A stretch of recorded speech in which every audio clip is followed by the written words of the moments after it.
Most couples approach their wedding guest list like it's a spreadsheet exercise. Names in columns, RSVP tracking, done. But your guest list is not a spreadsheet. It is the blueprint for your entire wedding. It determines your budget, your venue options, your seating layout, the atmosphere in the room, how present you will feel on the day, and honestly, whether you look back at your wedding with joy or frustration. And after working with a lot of couples through this process, I've noticed something interesting. The couples who start with priorities create weddings that feel intentional, emotional, and alive. The couples who start with guilt, obligation, and outside pressure usually end up overwhelmed before invitations are even mailed. I've watched couples spend tens of thousands of dollars hosting people they barely speak to, while barely having time to enjoy their own wedding day. So in this video, I want to walk you through the exact framework I encourage couples to use when building their guest list. How to think through priorities first, navigate family pressure without destroying relationships, realistically manage RSVPs and invitations, and ultimately create a wedding that actually feels like yours. Because your guest list shapes everything, and I really mean everything.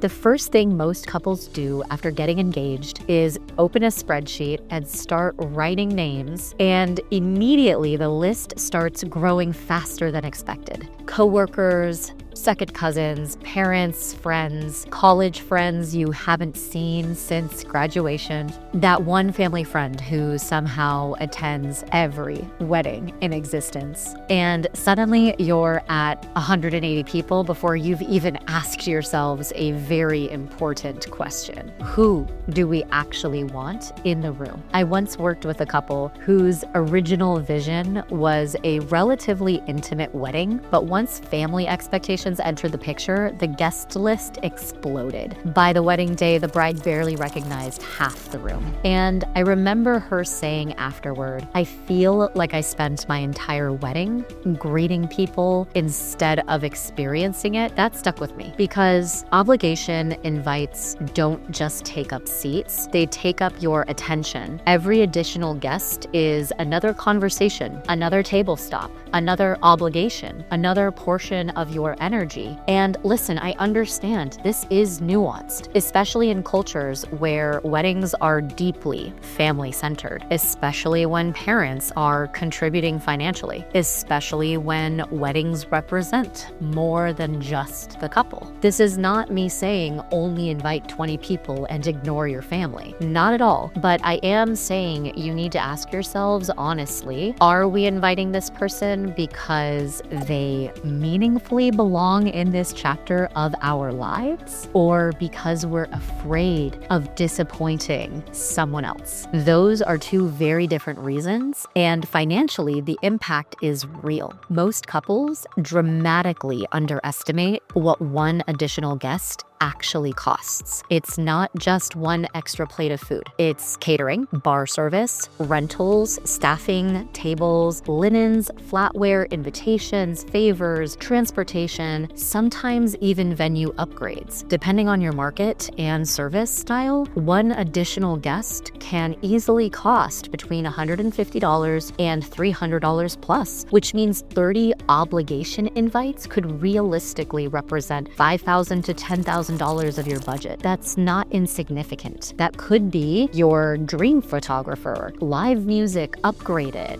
florals, extra hours with your planner, your honeymoon. And this is why I always tell couples your guest list is not a side decision. It is the decision. Everything else flows from that number. Your guest count controls more than you think. One of the biggest misconceptions in wedding planning is that the venue determines the wedding. In reality, your guest count determines almost everything first. Because once your guest count increases, the entire wedding expands with it. You now need a larger venue, more tables, more staffing, more rentals, larger catering minimums, more parking, more bar service, more bathrooms, more transportation, coordination. And what's tricky is that Couples often emotionally attach to a certain aesthetic before they've realistically figured out their numbers. They fall in love with intimate candlelit dinner inspiration photos while planning for 180 guests. Those two visions often conflict. A 50-person wedding and a 200-person wedding feel fundamentally different. Neither is better. They're just different experiences. One feels intimate and immersive.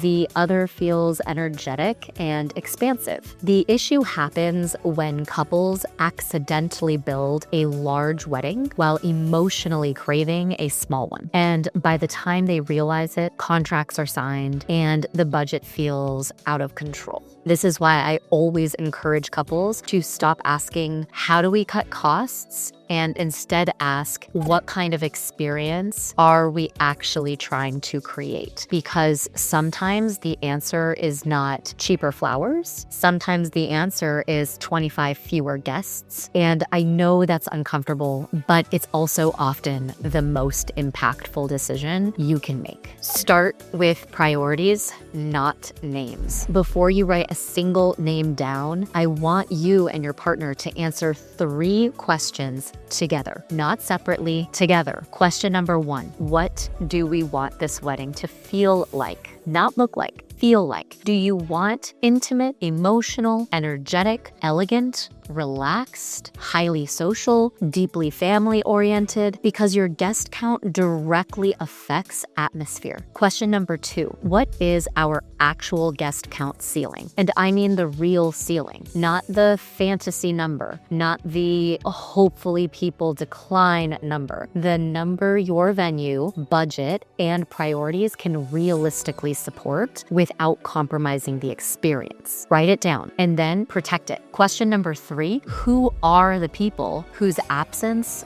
would genuinely hurt? Not people you feel guilty about, not people you feel socially obligated toward, the people who truly belong in this moment of your life. That becomes your foundation. Because once you have those priorities established, every guest conversation becomes easier. Now, instead of, should we invite them? It becomes, does this decision align with the experience we said we wanted? That shift changes everything. Now, let's talk about the part everybody struggles with, family pressure. Because the second people hear wedding, suddenly everyone becomes emotionally invested in your guest list. Your mom has opinions, your grandmother has opinions, your dad remembers business colleagues from 14 years ago, someone's aunt is offended before invitations even exist, and honestly, this is normal. Family pressure is not the problem. The problem is when couples avoid boundary conversations until resentment has already built. I think a lot of couples approach these conversations too emotionally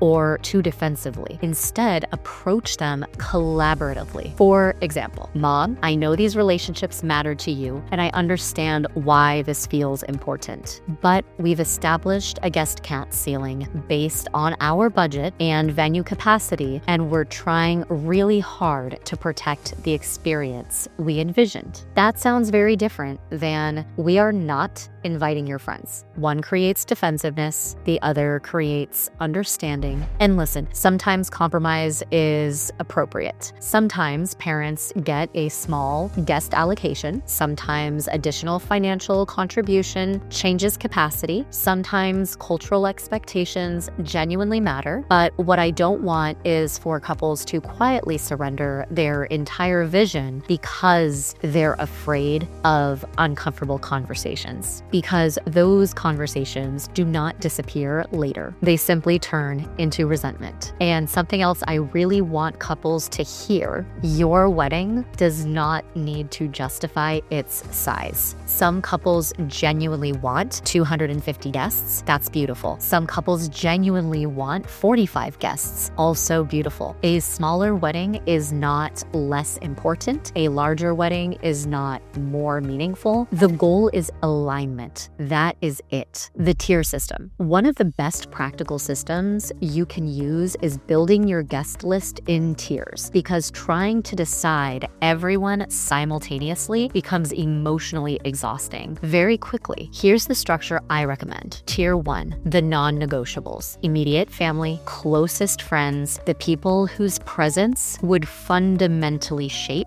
your experience. These are your core people. Tier 2, the people you would genuinely love to celebrate with if space and budget allow. Extended family you're actually close with, friends from different chapters of life, mentors, meaningful relationships. Tier 3, the it would be nice category. And this is where honesty matters. Not cruelty, honesty. Because every wedding has people who land in the we care about them, but realistically, they are not central to our current lives category. That doesn't make them bad people. It just means your wedding has limitations. And limitations are not failures, they are realities. The tier system also helps enormously once RSVPs begin arriving, because now you have a structured way to manage adjustments without panic. And trust me, RSVP surprises happen constantly. RSVP reality. One of the biggest planning mistakes couples make is assuming way more people will decline than actually do, especially for local weddings. If most of your guests are local and your wedding is accessible, your RSVP rate may be far higher than you expect. And then suddenly the seating chart changes, the rental count changes, the catering invoice changes, the room layout changes. I've